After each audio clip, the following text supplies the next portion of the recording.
The rain had been falling since dawn, relentless on the city's crumbling rooftops by the time I reached the Art Engine Gallery. I stepped into a puddle as I crossed to their awning, my new shoes already ruined, the shock of cold soaking up into my socks. The metallic scent in the air made me shiver. Johannesburg always managed to remind me how small I was.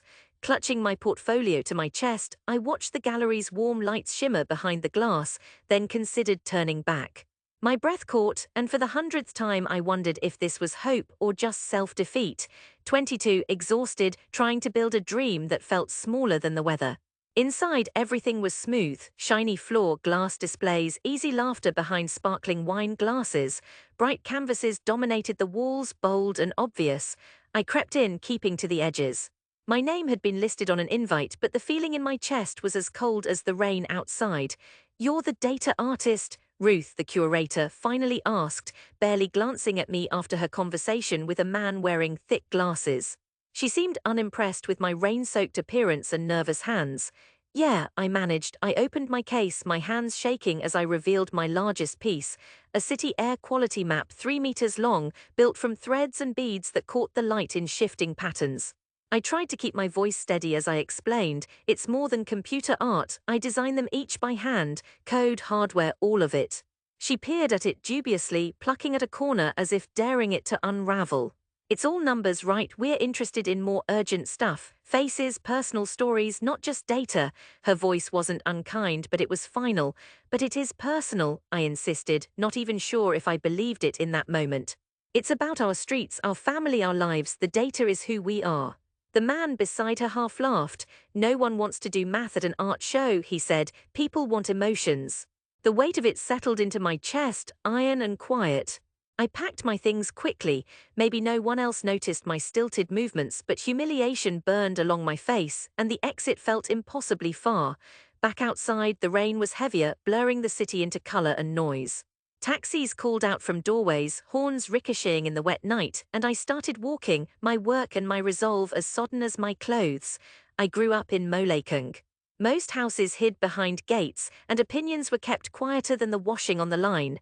Mama was a nurse, quick with warnings and quicker with kindness when she thought no one watched. My father drove taxis, his secret poems tucked under the seat for years.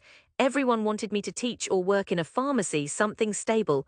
When I confessed at 17 that I wanted to stitch art from raw city data, Mama clutched her chest as if I'd threatened to run away.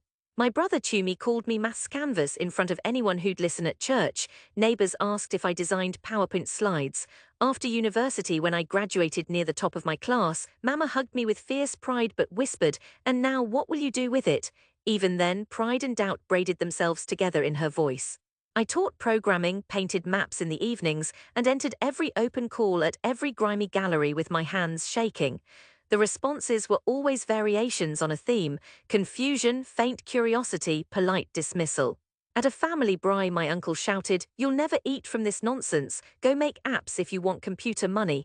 My father's hand on my shoulder, tender, tired, was a comfort, but even he could only say, "Life isn't easy here. We just want you safe." "It's not about safe," I tried to say. "I want people to see our city, to see the patterns, beautiful and hard." But bills were bills. Some weeks I doubted myself. When the power failed and my stitched maps glitched, when the rent date loomed, it seemed easier to let the dream settle into silence. Still, sometimes I'd glimpse a city threaded together in color, algorithm and memory, and something in me snapped awake. I kept making. After the gallery rejection, I couldn't bear to show my work anywhere for months. My tapestries hid under old t-shirts. I painted metro traffic lines for a paycheck, refused to mention my side project, hoping the ache in my chest would dull. But the restlessness never left. I joined a late-night coding group online, talking with artists from Jakarta, Buenos Aires, Nairobi. For the first time, I realized my loneliness wasn't unique. There was a whole tribe of us wedded to those numbers, hungry to make sense of our cities. I felt seen. Small victories came slowly. A South Korean artist reposted my work, calling it beautiful data poetry. A French gallery showed interest, then withdrew. I sold prints on Etsy, one to someone from Limpopo who wrote, "Thank you for making home beautiful." For the first time, my maps felt like more than translations, more like stories. I learned to code for subtlety, for silence, for heartbreak. I taught myself how to thread pain into a line of colored glass. I began to speak up, at first on forums, then on conference panels.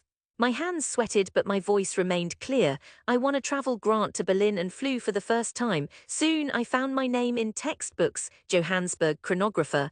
I painted my Corolla with data patterns in pink and grey.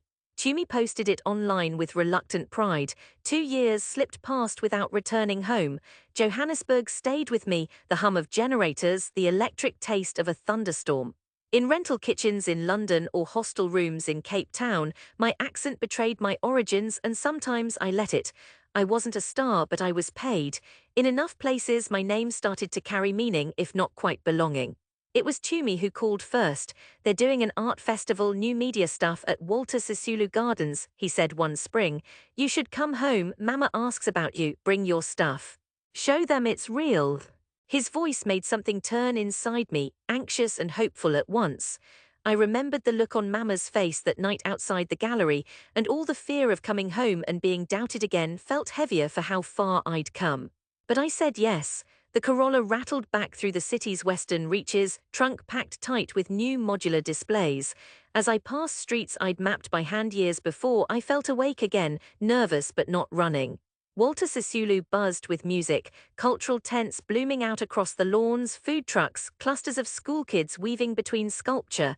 My installation went up in the digital dome, LED panels humming overhead.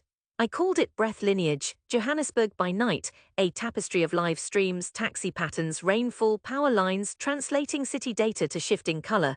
Anyone could enter an address and trace their street's daily story, as beadwork and projected maps wove together what I'd learned to love in numbers.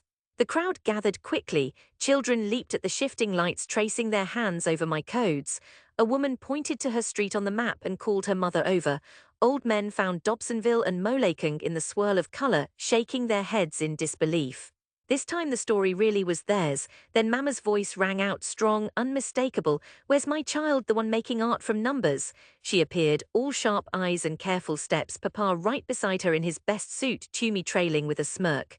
My pulse hammered. I wasn't ready to speak, but this was the moment. My family, doubt and pride both in their faces, made their way through the crowd. My aunt, ever skeptical, sighed. "Is this Wi-Fi info? Is this real?" I aimed the demo at our home. "That's our address. This pulse, Papa's Saturday taxi route. The dip last month, that blackout. These colored beads are from the hospital records. Mama, see how bright it is when you're on shift." Tumi leaned in, eyes wide with new respect. "You see, Ma, he mapped our whole street." Mama's hand pressed to her chest. For the first time she looked not just at me but at what I'd made. Papa traced a beadwork line, lips parted in a slow whistle. "So this is ours." "This is home?" he asked gently. "Yes, Dad, the data, our story, our memory in color." The event organizer appeared, grinning. "Mfo, you're a festival highlight. Your name's trended on socials all day. Cape Town wants to commission a piece." I saw my name blinking on a nearby screen, interview requests lighting up, invitations, offers, proof. Even my aunt, doubting for years, studied the maps with suspicion worn thin and asked about the code. Mama, tears shining, grabbed my hand. "I never understood before. I'm sorry, Mfo, I just wanted you safe." "It's okay, Ma," I whispered, meaning it. "I get it." As the sun set, the dome grew crowded. Children called for their blocks, parents pointed out names they'd known their whole lives. My father beamed, calling old friends to see my child's art on the wall. Tumi live-streamed it all. This time his pride was real and full. Even the art engine curator Ruth circled through the crowd and stopped, startled before my name. "This is yours?" she asked. I nodded steady. "Yes." She stared at the installation, watching the city write itself in light and thread. "We should talk, we want more experimental work now." She trailed off, but I didn't need to answer. The work spoke for itself. I'd brought my city back to its people. My family saw me, not just with resignation, but with pride and understanding.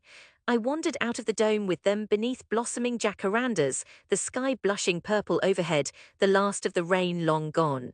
My father laughed, my aunt boasted, and Mama hugged me tight as the lights of Johannesburg flickered on, alive with the patterns we all made together. I was home, fully, finally, and enough.